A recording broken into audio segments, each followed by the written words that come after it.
Bismillahirrahmanirrahim. Alhamdulillahirrabbilalamin. Wassalatu wassalamu ala asyrafil anbiya wal mursalin wa ala alihi wa sahbihi ajma'in. Assalamualaikum warahmatullahi wabarakatuh. Tuan-tuan dan puan-puan yang saya kasihi sekalian, di sini ingin saya berkongsi pemahaman tentang haji dan umrah. Rukun Islam yang kelima adalah menunaikan haji ke Baitullah, iaitu bermaksud bertamu ke tanah suci untuk melaksanakan amal ibadah sesuai dengan syarat, rukun dan waktu yang telah ditetapkan. Ibadah haji ditetapkan untuk Muslim yang mampu.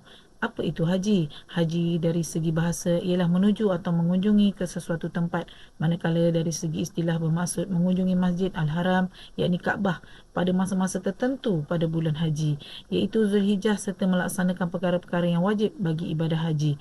Haji merupakan salah satu dari rukun Islam dan menjadi kewajipan kepada seluruh umat Islam, lelaki maupun wanita, bagi yang berkemampuan untuk melaksanakannya, dan dikira wajib hanya sekali seumur hidup.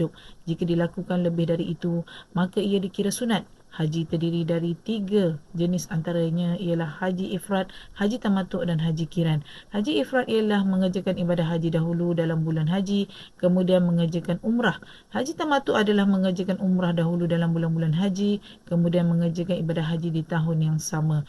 Dan haji kiran ialah berniat ihram haji dan umrah serentak pada bulan haji, kemudian melaksanakan semua rukun dan wajib haji. Umrah pula dikira selesai sebaik menunaikan haji. Dalam mengerjakan ibadah haji, ia memerlukan tenaga yang lebih banyak berbanding dengan mengerjakan ibadah umrah.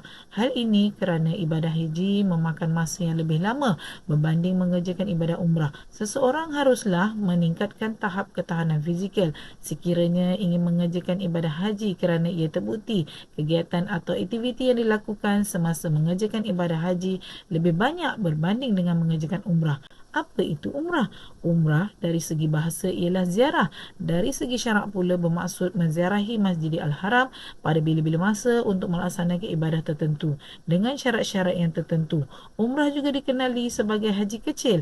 Umrah boleh dilakukan pada bila-bila masa sahaja yang diingini oleh seseorang individu. Namun begitu, ada masanya kita tidak boleh menunaikan umrah, iaitu masa menunaikan haji. Menunaikan umrah adalah ibadat seumpama seseorang itu mempersembahkan dirinya kepada Allah SWT. Sudah semestinya setiap masa ketika berada di sana akan digunakan sebaiknya untuk beribadat. Hukum ibadah haji merupakan salah satu rukun Islam yang kelima yang wajib dilaksanakan oleh setiap Muslim yang cukup syarat. Hukum mengerjakan ibadah haji juga dan umrah adalah wajib dikerjakan sekali seumur hidup bagi yang berkemampuan.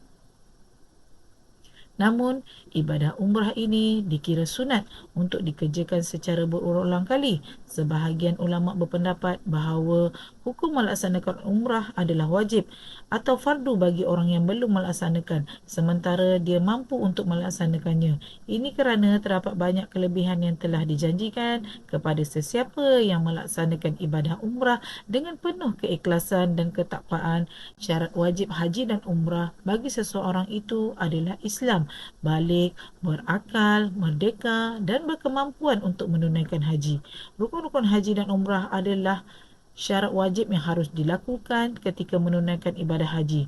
Rukun haji terdiri dari 6 perkara, manakala rukun umrah ada 5 perkara. Berikut adalah senarai rukun-rukun haji, iaitu ihram, wukuf di Arafah, tawaf, sa'i, cukur rambut, tahlul dan tertib.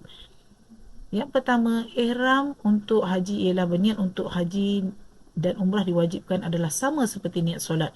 Wukuf di Arafah hanya untuk haji berada di bumi Arafah. Hari wukuf walau 1 saat sekalipun dalam sebarang keadaan bermula dari segelincir matahari 9 Zulhijjah sehingga sebelum terbit fajar 10 Zulhijjah. Yang ketiga, tawaf ialah mengelilingi Kaabah sebanyak 7 pusingan dengan mematuhi syarat-syarat sahnya.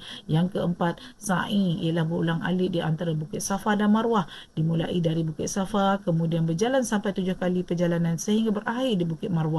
Yang kelima, tahlul untuk jemaah umrah adalah menanggalkan sekurang-kurangnya 3 helai rambut di kepala dan menurut syarat-syarat sahnya bagi lelaki. Bagi wanita, bergunting rambut seruas jari. Manakala tahlul untuk jemaah haji ialah melepaskan diri daripada larangan dalam ihram. Tahlul haji terbagi kepada 2, iaitu tahlul awal dan tahlul tani. Tahlul awal terhasil apabila jemaah haji selesai mengerjakan perkara-perkara berikut, iaitu melontar jamrah kubra, tawaf rukun dan sa'i dan bercukur serta bergunting. Jemaah haji yang telah melakukan tahlul awal boleh melakukan perkara-perkara yang dilarang semasa ihram kecuali berkahwin, bersetubuh dan mukadimah bersetubuh. Tahlul tani pula terhasil apabila selesai mengerjakan semua amalan berikut iaitu melontar, jamrah kubra, tawaf rukun dan sa'i dan bercukur serta bergunting. Dengan tahlul tani, semua larang ihram boleh dilakukan. Yang keenam, tertib didahulukan niat ihram dan rukun-rukun yang lain. Wukuf dari tawaf ifadah dan didahulukan dari tawaf serta sa'i. Sa'i haji boleh didahulukan. Wukuf dengan syarat telah melakukan tawaf kudum. Bercukur atau bergunting boleh mendahului tawaf jika telah termasuk waktunya. Tertib umrah dikira sah apabila rukun umrah dilakukan mengikut susunan yang telah ditetapkan. Kesimpulannya, sesungguhnya mereka yang menunaikan ibadah haji dan umrah sanggup berbakti harta benda, wang dan jiwa raga untuk memperhambakan diri mereka dengan sebenar-benarnya kepada Allah. Mereka tergolong dalam golongan yang telah mendapat petunjuk dan hidayah serta ketinggian martabat iman di sisi Allah.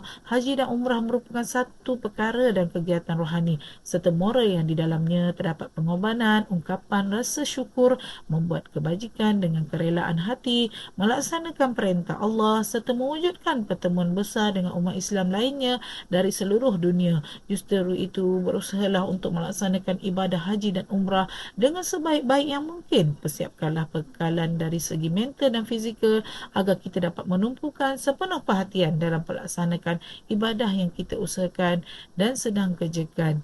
Wabillahi taufik wa hidayah. Wassalamualaikum warahmatullahi wabarakatuh. Terima kasih.